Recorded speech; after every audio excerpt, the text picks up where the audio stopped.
London premier লিগে বাংলাদেশ থেকে নাম লিখিয়েছেন বেশ কয়েকজন তারকা ক্রিকেটার। ২৪ দেশের ৫০০ ক্রিকেটারের মধ্যে বাংলাদেশ থেকে আছেন তামিম ইকবাল, মুশফিকুর রহিম, নাজমুল হোসেন শান্ত আর তাসকিন আহমেদ। এলপিএল এর গত আসরে বাংলাদেশ থেকে খেলেছেন মোট ৩ ক্রিকেটার।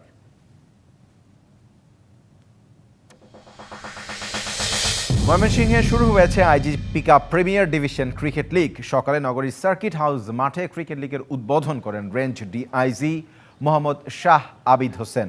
উদ্বোধনী অনুষ্ঠানে জেলা প্রশাসক দিদারের আলম মোহাম্মদ মাকসুদ চৌধুরীর সভাপতিত্বে বক্তব্য রাখেন পুলিশ সুপার মাসুম আহমেদ ভুইয়া ও জেলা ক্রীড়া সংস্থার সভাপতি এহতেশামুল আলম।